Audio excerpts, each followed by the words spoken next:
Hey, I'm Decathlon neighbor. Welcome back to Zwift fitness journey. So, thing about today. First off, the Olympic Virtual Series is going on in the background, but I don't have a group at the moment. I ended up joining in just a moment ago, and it's already ongoing. But I did do this Friday, and I hadn't done a long ride in a really long time. And I was in a group that was going very, very fast paced, and I stayed with them for well over half an hour. Then I began to fade. In the end, I ended up doing 40 minutes, but didn't get credit because, well, I stopped. So today, I'm going to see what I could do about actually getting a chance to participate and get through and finish it off. There's a half hour left, and for me, half hour is a good ride today with everything I've got going on, plus with what the topic is. The topic, and let's just go ahead and get to it, and I'll finish my ride. Today's topic is, again, a preview to the Tour de France. Last time I discussed the riders and my predictions for the riders. Today, I'm going to cover the stages, and which stages I think will be the key moments of this year's Tour de France. Let's get to it. Well, stages 1 and 2 will be a puncher's delight and could see small time gaps open up here and there. I really don't think, in terms of GC, it's going to have much of an impact. Like I said, there might be seconds involved, 20, 40 seconds, but certainly less than a minute for all GC contenders. And so the first time we're going to really start to see any amount of separation will be stage 5, in my opinion. And that, barring any crashes in those first 4 stages for any GC contenders.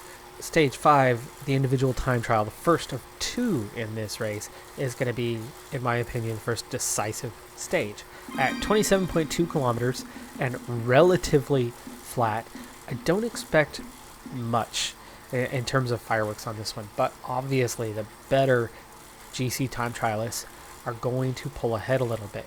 You could potentially see the likes of Filippo Ganna or somebody along those lines, but Ganna's not going to be there, is he? You could see a better time trialist, and not necessarily a GC rider, actually emerge out of stage 5 in yellow temporarily. I would think by this point, thanks to the punchiness of those first couple stages, we'll see what type of time gaps there are. Anyway, I still suspect that it's going to be fairly close, and certainly nobody is going to be out of contention at that point, because at 27K, it's just really not that long. The one thing to keep an eye out for on that stage in particular is you open the first few kilometers on a hill, and then about 40% of the way through, you have a second hill. But most importantly of this one is there is a third short hill on the approach to the finish. Tired legs, that's going to open gaps up a bit more. You're going to see time gaps vary a little bit. If somebody pushes a little too hard to try to keep things close when they're not a great time trialist, that could cost them 5 seconds, 10 seconds. So we're not talking about massive amounts of time. So stage 5, though, should start to shake up that GC a little bit, and then the advantage goes to the better time trialists. Stage 7 is another one that could catch out some, but I highly doubt that most GC riders will miss out on this one. You've got 3 punchy climbs near the end. The third one, though, very, very minor. You've got mostly downhill finish. You've got more recovery time on descent, though we do have a steep descent on the last difficult climb after a Category 2, is it? No. Yes, yeah, after the Category 2 climb. That could play a role in this one, but I highly doubt that stage 7 is going to be more than a puncher's delight, and that we have a consistent group from all or most of the GC. Stage 8 is the first test for our GC riders, but it's not a massive test. It's kind of like a pre-test. It's just going to test the legs, and if there's somebody who really doesn't have the legs, then they'll absolutely miss out. But we have a double climb at the end of this one, and really it's 3 climbs back to back to back, with each peak getting higher than the previous. What we're looking at is an 8.8 kilometer climb at roughly 9%, with a false flat before it then has a short descent. And then you go into a 7.5 kilometer climb at 8.5%. It's the Colombiere. It is not an easy climb. However, this is far from the most difficult mountain stage that you're going to see in really any Grand Tour or most stage races. I don't expect much in terms of fireworks on stage 8, but it will set the tone. It will get things going a little bit, but I think the more important part is that the day that follows is going to be significantly tougher. Stage 9, in my opinion, is the point in the tour where things are going to get wide open. Stage 8 is going to break off the non-contenders, and it's going to leave them well behind. But it's stage 9 that's going to break up the contenders. Stage 9 is going to be one of the most difficult stages of this tour. I would say probably the second most difficult. So not quite the Queen stage, but pretty dang close to it. And this is what the tour has become famous for in recent years. Shorter stages, lots of hard climbs, difficult day, excitement. Not quite from kilometer 0, but excitement from early and excitement till the end. For this one, profile-wise, we open with a minor climb, the sprint point very early in the day, just long enough for a breakaway to get properly established. And that sprint point comes 32 kilometers into the day. And then we have a minor category 1, but because of the short nature of the stage, this category 1 I don't think is going to be your typical breakaway rides a bit harder than the peloton, opens a gap a bit more, and the peloton sits on easy. I suspect that at least one team, a Movistar, a Ineos, a Jumbo Visma, are probably the three most likely, but even if not them, there's bound to be one team that has ambition for this day and decides to make this stage difficult from the off, especially because of the distance. And so I expect them to ride harder up this 9.4 kilometer, 6% gradient climb than we would normally see at this point in a stage.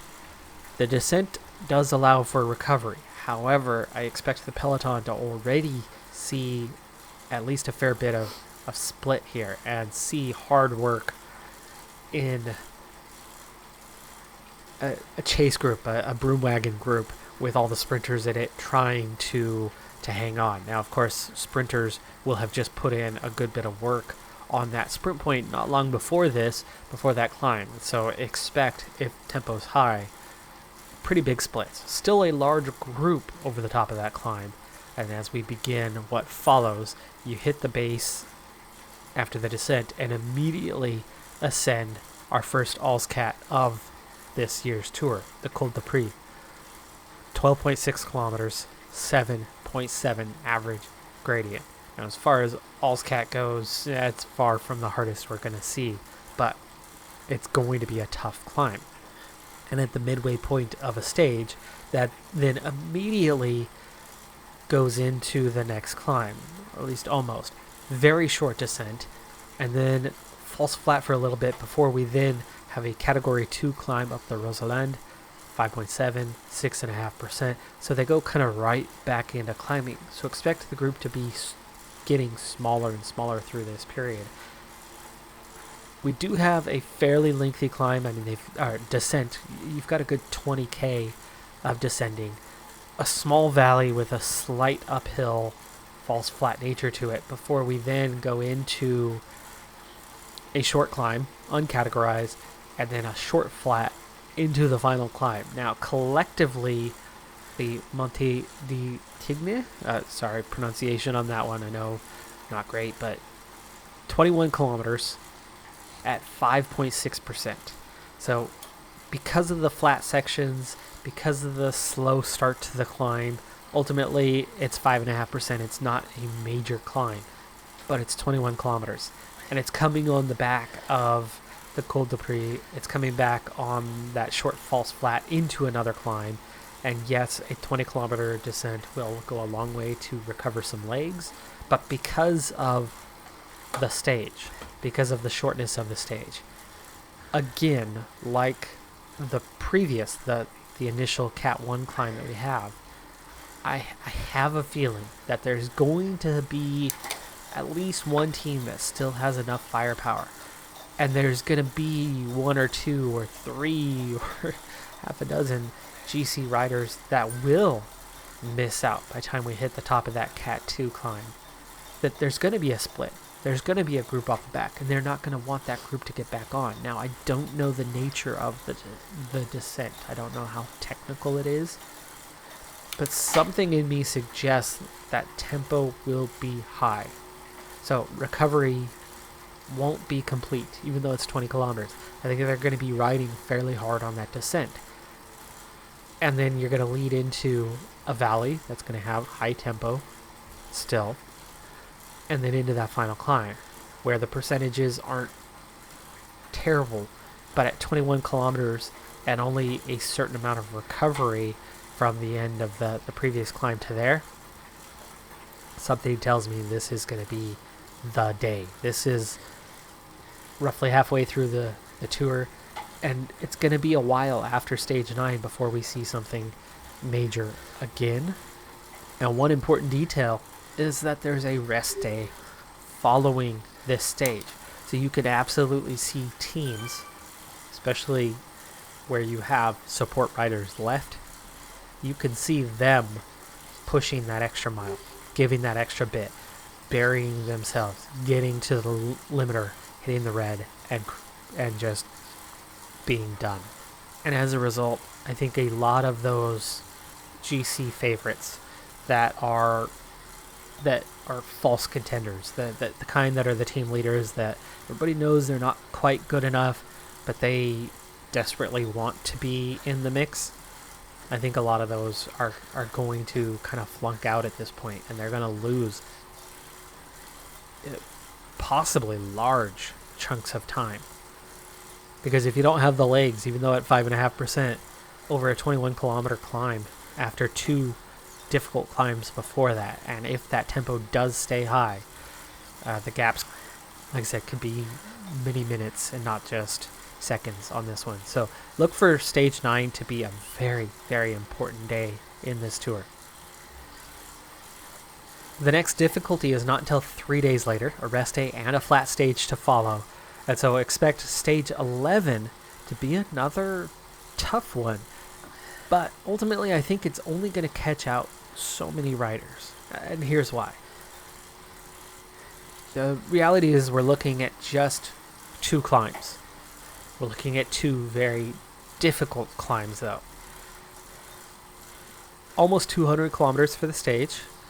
So I'd expect an easy ride for the first half. The first 100 kilometers should go fairly smooth, fairly simply, and breakaway will probably have a pretty large lead. But then things are going to begin to pick up, and they're going to pick up as we climb Mont Ventoux. But not the hardest version of the Mont Ventoux climb. We're looking at 22 kilometers at 5.1% on the first climb. Now, the length obviously is going to do the wear and tear, and it's going to really bring the group down in size.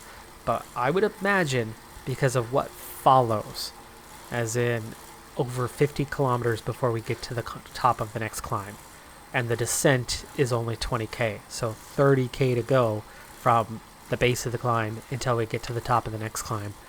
Teams are going to want support. They're not going to want to be riding solo over that stretch. So you don't have a group of just 8-10 riders. I think we're still going to have 40 or 50 over the top of our category 1 first climb up Mont Ventoux. Now, the reason why it's first climb is because the second climb is going back up Mont Ventoux a different way. This is the hard one, and this is the alls category, and this is where we're going to start to see separation. 15.7 kilometers, 8.8%.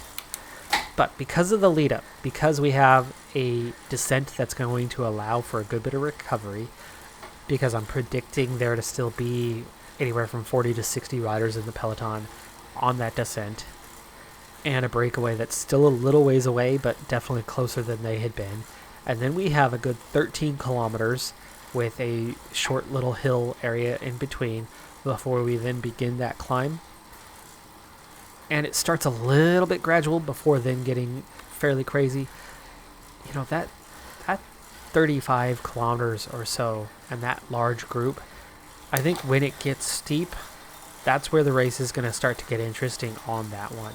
And that's where they're going to start to push. But you're going to have so many riders that are fresh and still have teammates around them when we hit that point. I do expect the group to diminish quickly. When it gets steep, that 60 or 40 riders is going to drop rapidly. But I think by the time you emerge out of that, we're going to have a group of GC riders of 15 in the final 6K or so. Now, over that last 6K, we could absolutely see that group split up further and get quite small. But the problem is you still have 22 kilometers descending to the finish. And so it's going to be really easy for aggressive downhill riders to get tiny little gaps, but it's going to be so fast over the top that I think it's going to be hard to open major gaps because they're going to be flying through that section. And, you know, small groups of one or two, unless they are excellent descenders, are going to have a hard time setting a pace that a group of, say, 6 or 8 riders with one good descender who can pull the group along, it's going to bunch things up again on the descent. So something tells me that absolutely there will be some that are caught out that day and they'll have lost significant time on the climb itself. But I think it's the type of descent that is going to pull small groups in with one another. And so you'll have one group and then 30 seconds later you'll have another group. And so there's absolutely going to be time gaps, but I don't think they're going to be as significant as you would expect from a double Mont Ventoux climb. That's what I'm predicting to happen with that one. We'll see if that's actually the case. On paper, stage 15 doesn't look too bad, but I think it could surprise people that day. It's the day before a rest day. It's a 191 kilometer mountain stage. But with only 3 climbs, you've got a category 1, 5.5%. You've got another category 1 at just under 6%. And then a short category 1, 6.5 kilometers at 8.5%. And then a descent for the finish. On paper, it's really not that bad of a day. But here's a few little details that could make it interesting. 1, it's stage 15, so we're getting pretty late in the tour by this point. 2, 191 kilometers. So it's a long, difficult day. It's coming off of a long, punchy, difficult day, at least as far as punchy stages go.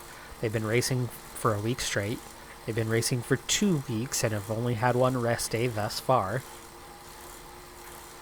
And if we see a high tempo that day, if we don't see a large breakaway group comfortably compete for and ultimately win the stage, if those aren't the circumstances, if one of the teams in the GC has lost a little bit of time and are desperate to claw back some time, and the legs feel good on that particular day, and especially if 2 teams are in that same scenario, you could see those 2 teams, or that one team, turn the screw and really, really up tempo that day and make what on paper doesn't look that bad, could turn it into something quite difficult in a desperate attempt to claw back some time, to gain something, to catch out somebody who's done well but has gone deeper to do well, to gain time and maybe catch them out and get that time back. So an aggressive stage 15 could be quite interesting. But if everybody's just looking forward to the rest day to come, look for that to be the most boring mountain stage we're going to see. Which version will we get? Time will tell. I think it'll depend on where we're at stage 14 and where the legs are at on that day, whether any teams take that tactical approach. But if they do, look for it to be a lot more interesting than it would otherwise be. Stage 17 is almost pancake flat for the majority. Sprint point comes all the way at kilometer 113, and the finish is at kilometer 178. The first climb of the day starts shortly after the sprint point. We have 2 category 1s, are definitely not easy climbs, but they're not the hardest, and they have descents that mimic the climb themselves, so you'll get some recovery. And I would figure by the time we begin the final climb of the day at 16 kilometers from the line, expect that all GC riders are still there in the group at this point. A final climb of 16 kilometers, 8.7%. The Col du Portet, Allscat, 2,215 meters, will absolutely split things. If all of the GC riders are there at the base, and most of the support climbers are still there at the base, the tempo might be high and will absolutely catch out some. I think because it's only a singular climb, I don't expect the time gaps to be massive. However, there's still going to be time gaps. I mean, you're still going to get an exciting winner. Though this late in the tour, my assumption is the winner of the stage is going to be a breakaway rider and not a GC contender. But there will be a winner among the GC favorites as we see the move late, as we see the push. But unlike a lot of these stages, and especially for an Allscat type climb, I still predict that it's going to be 2 or 3 riders kind of sprinting it out at the end, and maybe one crosses the line just ahead of another or finishes 2 seconds ahead, and that final grouping is within 3 or 4 seconds across the line, and the sub grouping is only 8-10 seconds behind, and then that top 10 is all spread out over maybe 30 seconds or so. It will be tight, but that's just because of the nature of the stage. You have 2 preparatory climbs that aren't easy but aren't going to be decisive, and then you go straight into the final climb, and the numbers will just keep it close. Now, there absolutely could be one GC rider who misses out massively, who don't have the legs by this point in the tour, and maybe even a couple. But most of the favorites, most of the contenders, most of that top 15 will still be competing late into that stage as it breaks up only in the final few K.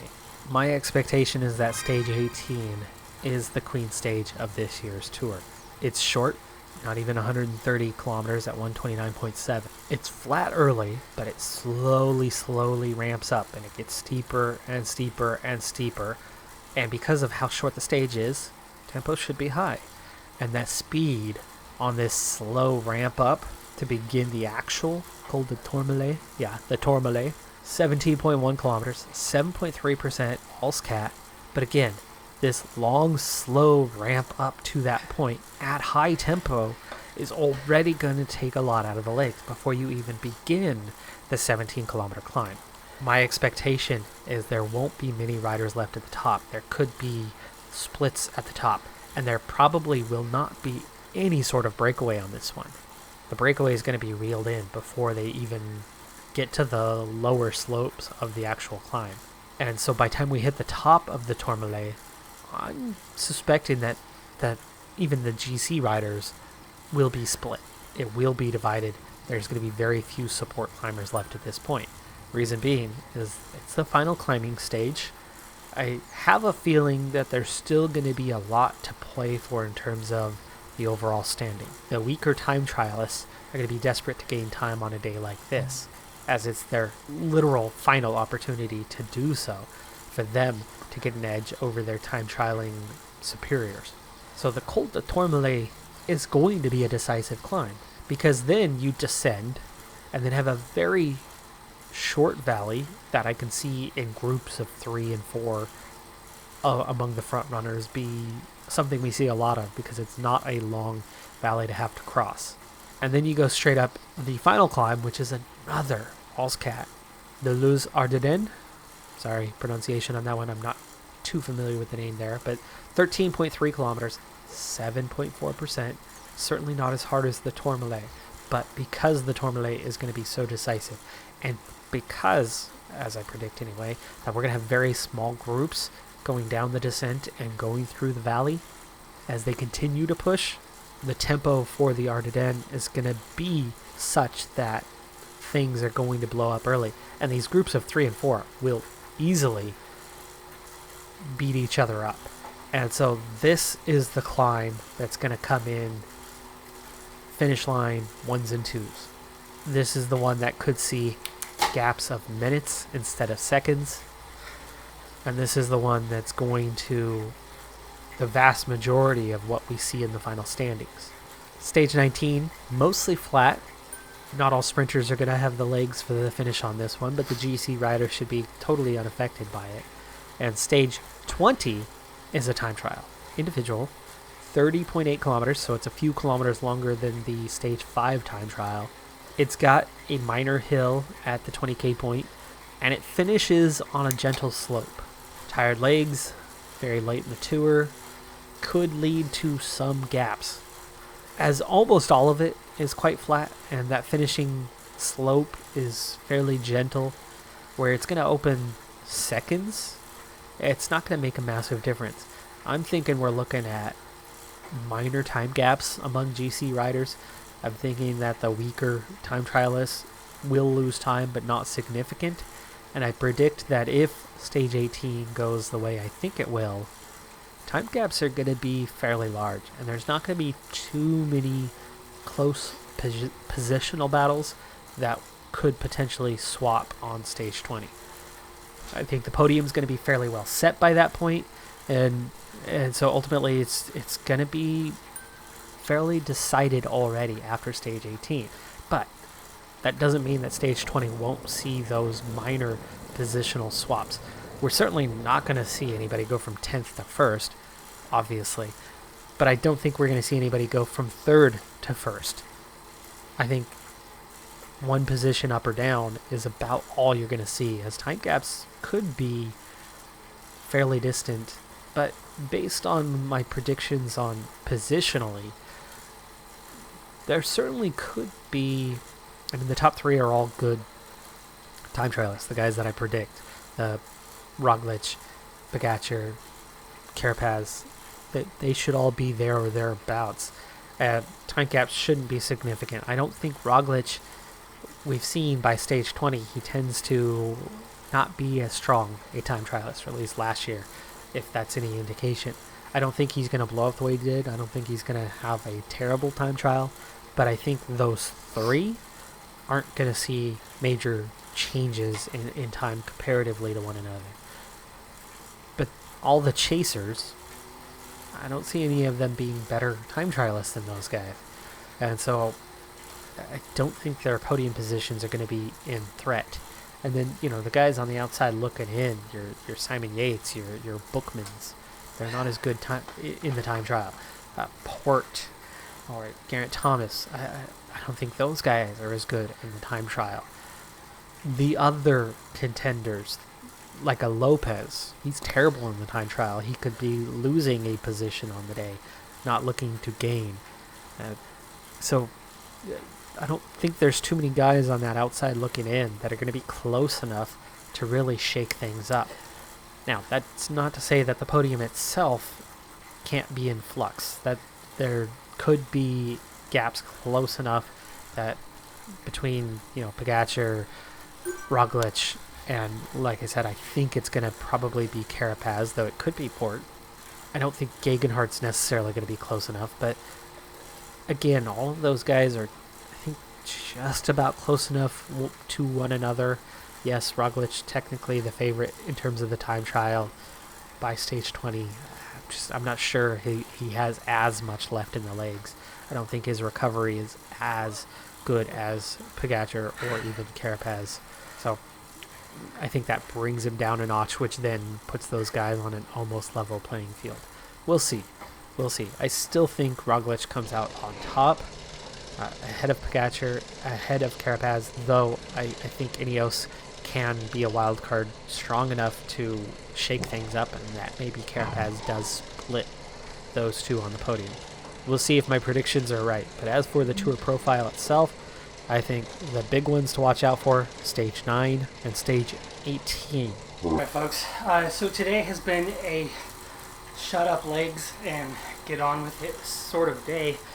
A couple reasons for it. One, 2 days ago, my last ride, 3 hard climbs in Richmond when I'm not much of a climber, and I was on my beginner's frame 2-star Aero 2-star weight, and so it took a lot out of me. Now I actually have the drops now. I needed 330,000. I have the drops to upgrade my frame, but this event comes with frame and jersey, wheels that are different. I hear you get a frame from completing this. We'll see if that's the case. I'll have to compare that frame to the frame I would have been purchasing 3 stars in aero and weight. And depending on how it compares, I might just hang on to the drops for something future. In the meantime, we only have a minute left to finish this up, and we'll see if I even get credit completion, as I only did a little over 50% this time, but last Friday I did 75%, so combined I certainly have done over 100%, but again, that doesn't mean it'll necessarily count. In the meantime, the other reason why today was a shut up legs kind of day, that was the primary factor, but secondary factor, my busy schedule, ended up out running errands last night, came home with a pizza, ate a decent amount of said pizza, and then had leftovers for lunch today. And that did not prepare me properly for this ride in any way, shape, or form. I'm really feeling it. It's almost a good thing that my heart rate monitor decided not to tick today, because I'm probably flatlining right now. At least it feels like it on the inside. So, legs, shut up. My legs. Hopefully, you're not feeling like that yourself. There's our time. We unlocked the virtual series kit. Week ride, all in all, for me. But, there was something. And I do unlock the bike. So I'll have to compare that. Alright, well, that's it for this one. I'm Decathlon Gamer. Thanks for tuning in. Be sure to hit that like button. See you next time. Have a good one. Be safe out there. Bye for now.